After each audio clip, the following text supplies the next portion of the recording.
Bonjour à tous et bienvenue dans ma troisième partie sur ma série de vidéos intitulée Pourquoi je ne crois plus en la politique. Après avoir vu le siècle, après avoir étudié le Bilderberg, cette fois-ci nous allons nous intéresser à une autre association qui se nomme la French American Foundation. Et appréciez ce beautiful accent. La French American Foundation, comme pour le siècle et Bilderberg, est une institution qui existe réellement et on peut entièrement trouver des informations à ce sujet sur bien sûr Internet. Donc cette vidéo est largement inspirée d'une interview que j'ai trouvée sur France Inter qui se nomme L'Oncle Sam, un ami très influent. La French American Foundation a été fondée en 1981 et elle est considérée comme une forme de soft power. Donc en fait le terme soft power, c'est une forme d'influence qu'exerce un pays sur un autre pays. Donc c'est par exemple les États-Unis qui vont nous influencer sur notre culture, sur notre façon de gérer l'économie, de gérer la politique. C'est une façon de dire « Ah bah tiens regarde, t'as vu comment je fais chez moi, bah tu vois, tu devrais peut-être essayer pour voir si ça marche et tout ». Caricaturalement, la soft power, c'est ça. La French American Foundation, autrement appelée la FAF, bon c'est que ça fait pas très glamour, mais ça va plus vite, a développé un programme qui s'appelle les Young Leaders. Donc l'idée principale du programme Young Leaders est de repérer des potentiels candidats qui ont entre 30 et 40 ans pour devenir des futures élites françaises. Les Américains l'expliquent très bien, quitte à ce qu'ils deviennent des futurs présidents, des futurs ministres, des futurs membres de gouvernement, autant avoir de bonnes relations avec eux. Donc chaque année, les Américains sélectionnent une vingtaine de candidats pour qu'ils puissent aller se former au programme Young Leaders. Donc c'est bien beau tout ça, mais qui sont ces personnes potentiellement sélectionnées par les Américains? Car tout le monde ne peut pas y accéder. N'est-ce pas, petit smicard?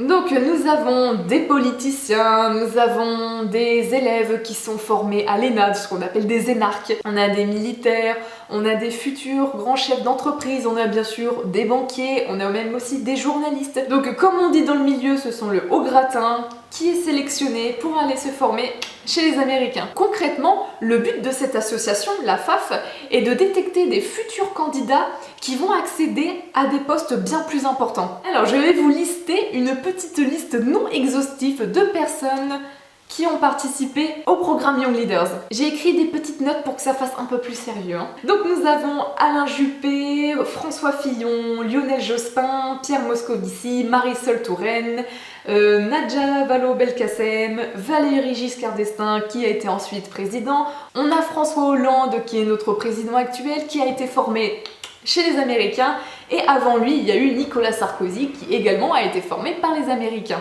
Et le petit dernier, nous avons Emmanuel Macron. Ce qui est intéressant avec Emmanuel Macron, c'est qu'il a participé à la réunion de Bilderberg en 2014. Bon, je sais très bien, il y a des personnes qui vont me dire qu'il n'y a aucune incidence, que c'est parce que c'était déjà une personnalité montante qui a été participé à Bilderberg et tout.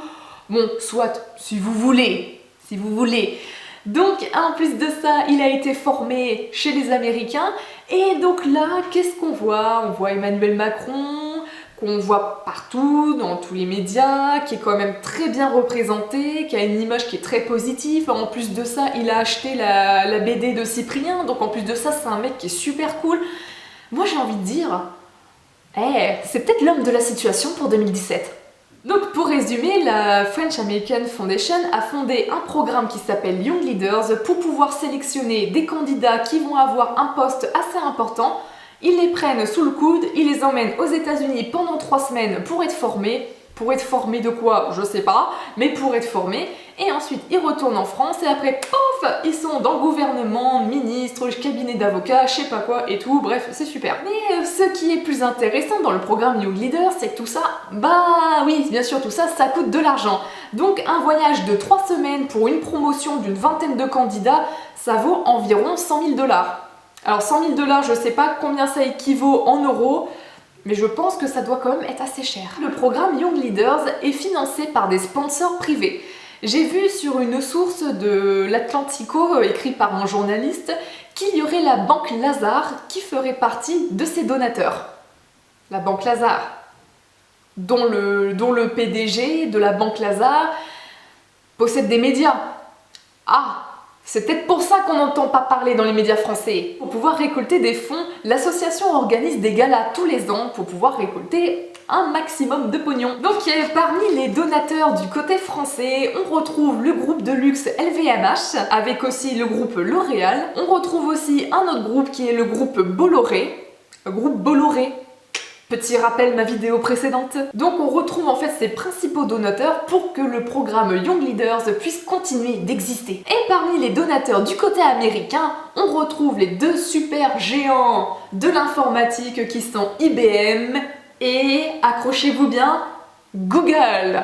Yeah! Quand on regarde sur le site officiel de la French American Foundation, on voit que les Américains sont super fiers, super contents de contribuer en fait à cette, à cette formation de nos politiciens. Alors que du côté français, c'est plutôt « Ah bon, j'ai fait partie de la French American ?» Non, je sais pas, je me rappelle pas. Je sais pas, je sais pas. C'est un peu le même coup quand on dit « Ah bah tiens, vous avez participé à Bilderberg ?» Je sais pas ce que c'est.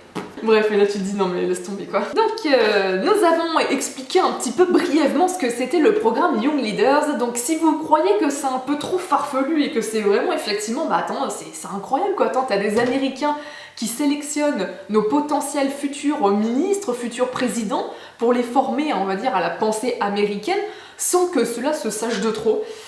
Et bah oui, ça existe. Voilà. Et moi, la grosse question que je me pose par rapport à l'existence de ce programme est où est le principe démocratique? Nous avons des Américains qui sélectionnent au préalable des personnalités qui vont devenir des futurs chefs d'entreprise, qui vont devenir ministres, qui vont intégrer des cabinets d'avocats, et tutti quanti. On a ces Américains qui vont prendre sous leur aile ces candidats, qui vont les former, et qui ensuite vont revenir en France, comme ça, comme si de rien n'était. Vous vous rappelez, en 2012, on nous présente François Hollande comme étant un candidat tout à fait normal, mais quand tu grattes un peu quand même, tu t'aperçois qu'il a été formé à la pensée américaine. Et là, tu te dis, oh, il y a un truc qui va pas là quand même. Quand tu sais que Nicolas Sarkozy a été formé à la pensée américaine, quand tu vois que François Hollande, qui sont censés être en opposition, parce qu'il y en a un qui est dans le camp de droite et l'autre qui est dans le camp de gauche, on s'aperçoit en fait qu'ils ont été formés à la même école. Au final, tu te dis que ça soit quelqu'un de droite ou quelqu'un de gauche, Osef, on s'en bat les steaks, puisqu'ils ont été formés à la pensée américaine. Et c'est impressionnant le nombre de personnes qui sont dans le gouvernement et qui ont été formés au programme Young Leaders. C'est juste hallucinant quoi. Nous pouvons nous poser d'autres questions bien évidemment qui en découlent. On peut se demander si nos politiciens, si ceux qui nous gouvernent ne sont pas sous influence américaine. Après bien sûr, ce qui est bon pour les États-Unis n'est peut-être pas forcément bon pour la France. Sachant qu'on est quand même deux pays complètement différents avec une culture complètement différente, c'est pas tellement le fait que ça soit les Américains qui posent souci, ça pourrait être n'importe quel pays qui procède de la même façon. Le souci serait le même, c'est le fait qu'il y ait un pays, on va dire, supérieur, je sais pas trop comment dire autrement, qui est là en train de dire « Bon bah salut, voilà mon modèle économique comment il est, mon modèle juridique il est au top, donc tu vas faire la même chose. » Petite merde. Je pense qu'un programme comme la Young Leaders n'est quand même pas anodin et je pense qu'il y a quand même certains concepts à mobiliser, il y a quand même certaines questions à se poser par rapport à la légitimité qu'ont nos politiciens qui nous gouvernent actuellement. Donc voilà, je sais pas si j'ai franchement été très claire. Donc pour terminer la vidéo, pour vous, trouvez-vous que c'est une bonne chose pour la France d'être épaulée par les Américains qui soient là pour nous donner des conseils, qui soient là pour former nos futures élites, pour former nos avocats, former nos ministres? Est-ce que vous trouvez que ça donne un petit plus pour la France, que ça l'aide à s'en sortir un petit peu mieux? Ou pensez-vous le contraire? Bande de petits paranoïaques. Peut-on penser que la France est sous réelle influence américaine? Est-ce bien pour la France d'avoir des personnes influentes formées à la pensée américaine? Est-ce que le modèle américain est-il le modèle parfait qu'il faut absolument suivre? Donc dites-moi tout ça dans les commentaires, j'ai hâte de voir vos réflexions sur ce sujet. Donc j'espère que cette vidéo vous aura plu, je vous souhaite une bonne réflexion sur ce sujet, et moi je vous dis à bientôt dans une prochaine vidéo. Salut!